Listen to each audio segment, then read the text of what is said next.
Hey everyone, welcome to the Canine Culture Podcast, where we talk about everything dog. Q&As with veterinarian professionals, rescue operators, everyday topics. We cover everything dog on this podcast.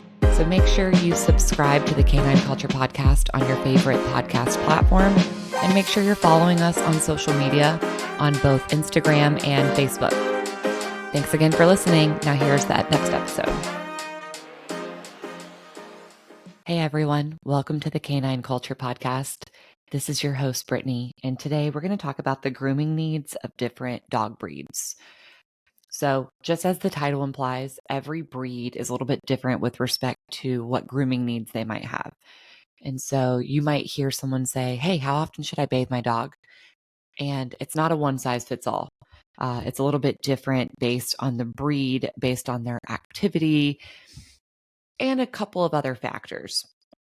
So, for example, I have Pomeranians, and their grooming needs can be broken down into several categories between the brushing, the bathing, and maintaining their nails. So, as far as bathing, my dogs actually don't need bathed that often. There's just really no need for it unless they go out and they get really dirty or they go roll in something that they should not be rolling in.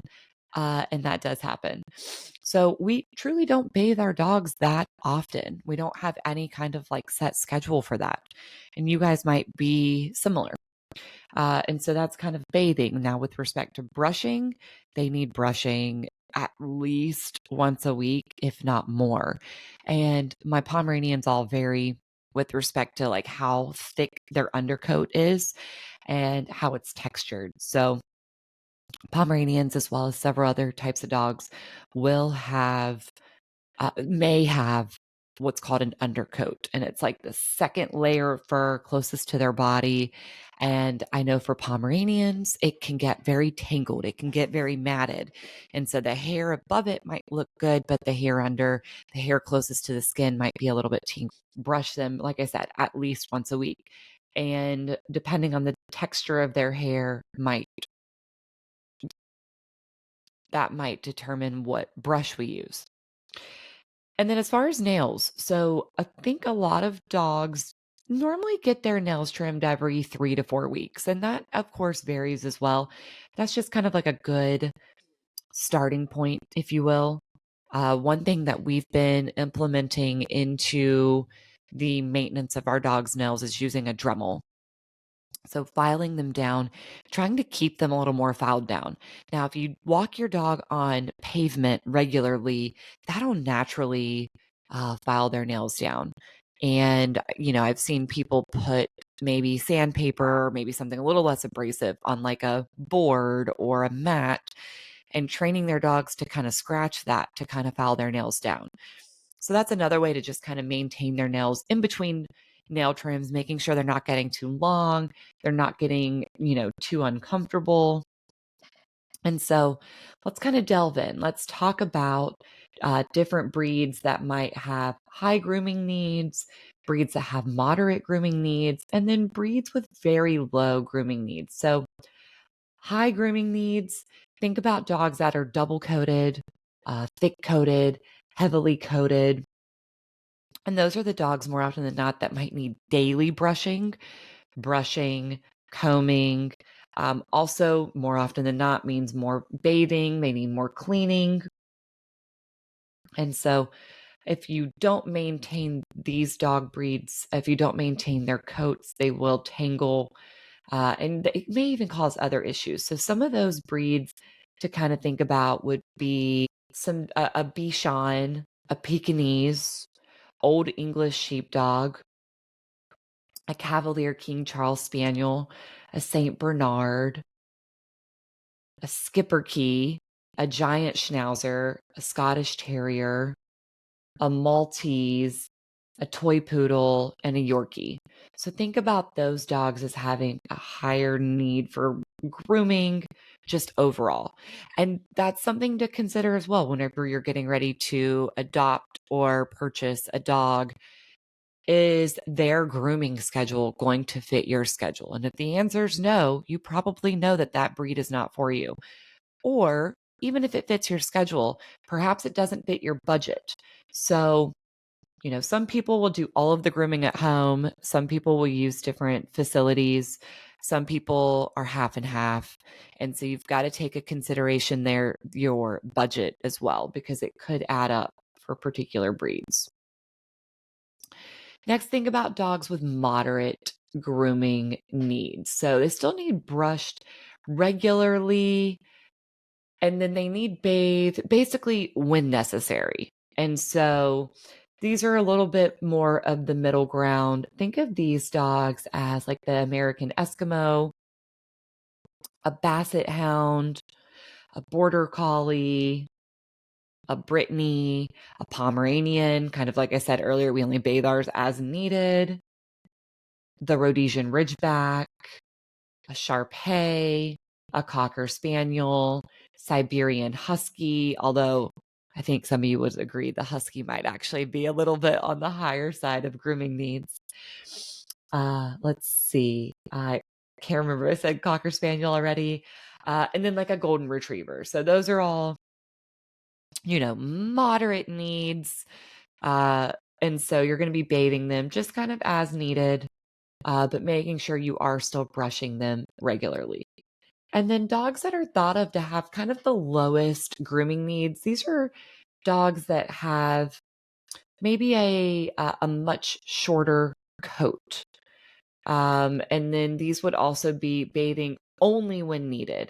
And so some of these even might be better off if they're getting bathed a little less often. So a Great Dane, an Irish Wolfhound, a Mastiff, a Bloodhound, a Boston Terrier, a Pointer, Rottweiler, French Bulldog.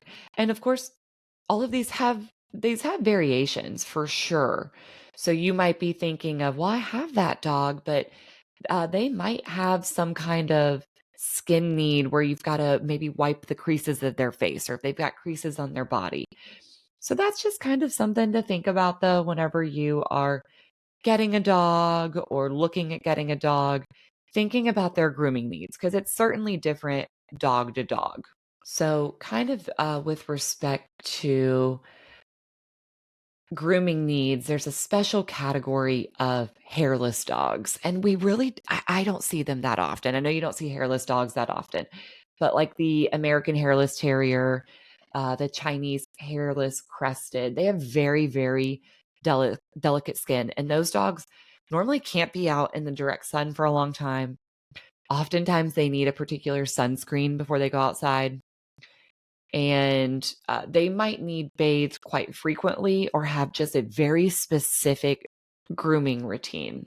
And then if you think about grooming, your traditional grooming of, let's just say that's just, brushing, maintaining that coat, that's different from dealing with shedding more often than not. Now, granted, grooming helps with shedding, helps kind of capture some of those hairs that might be falling off or kind of help remove some of those. Also, brushing helps kind of move some of those oils around. But there are particular dogs that are going to shed a lot, a couple times a year. So more often than not, it's like twice a year. And that's going to be for like the Collie, the Spanish Mastiff, the Alaskan Husky. And those dogs have substantially higher grooming needs during those periods of shedding. You've probably seen those videos on social media where a husky comes in during one of their shedding seasons, if you will, and it takes the groomer a substantial amount of time to get all of that extra hair off. And so even though those dogs might regularly be, pretty easy to maintain, there are going to be periods where they shed more than normal. Now, thinking about grooming, thinking about bathing, most dogs cannot be bathed until at least 8 weeks old. And I know that there's actually some vets, there are some organizations that say it should be much later than that. But I think most people can agree that the puppies should be at least 8 weeks old before that you're bathing them. They really should not be bathed anytime prior to that. Oftentimes they can't really handle that temperature fluctuation with the water. And so you just want to be really careful. So, if you've got a puppy and they're under 8 weeks old and they really need grooming, maybe the mommy's not doing it, or they've been taken from the mommy, or they've been rescued, you can just kind of wipe them down with a warm washcloth, and make sure you're kind of wiping them down, or, holding them in towels afterwards. But just making sure you're not giving little teeny tiny puppies baths before it's too soon. And then when you do start bathing a puppy, you want to bathe them in a warm room. You want lots of towels on hand. You want to make sure you're using a puppy shampoo. Hopefully it's tear-free and or tear-safe. There's also, a number of other considerations when you're using different shampoos. You always want to start with as little as possible, just to make sure they're not going to have any kind of inflammation or irritation, no kind of allergic reaction to that shampoo. Also, as a very, very young puppy, let's say you are bathing a puppy that's 8 weeks or older, you normally want to avoid a flea and tick shampoo. And so I would talk to your vet about that. If that's the reason you're bathing them, perhaps run that past your vet. Now, with grooming, of course, comes cleaning the dog's teeth. And that's often forgot about, whether you don't clean them at all, or whether maybe you just take them in for a dental to your vet every so often. It is a good habit to try to get their teeth clean, starting as a puppy if you can. Whether you use like a little doggy toothbrush, or they've got the little silicone things that you can put on your finger and kind of scrub their teeth. It's just a good habit to get into, to try to keep their teeth clean, to try to maintain them for the future, and getting them used to it at a younger age is just going to help in the long run. If you haven't done it their whole life, you start doing it at 8 years old, they might be way more resistant to it than if you started as a puppy. And that goes for everything we've talked about today, from the brushing to the bathing to the teeth cleaning. Just really getting your puppy, or your dog, at whatever age you get them at, kind of used to some of the regular regimens that you'll be going through, so that they're not scared of it. They don't have anxiety around it. They're just kind of used to it as part of their everyday life. Would love to hear from you guys on some of your grooming tips. Maybe if you've got like a breed specific tip or an example, would love to hear about that. You guys can always email canineculturepodcast@gmail.com. You can find us on social media. We are on Facebook, Instagram, and TikTok. And of course, please make sure you follow and subscribe the podcast on your favorite podcast platform. Thank you guys, and I'll talk to you next week. Thank you for tuning in to the Canine Culture Podcast. Please make sure you subscribe to the Canine Culture Podcast on your favorite podcast platform, and make sure you're following us on social media. If you have any recommendations, any topics that you'd like to hear, if you know of any guests that would be good for the show, or if you yourself want to be a guest, please reach out to us. Send us an email at canineculturepodcast@gmail.com, or send us a direct message on social media. Thank you for listening, and please share this with any of your dog-loving friends.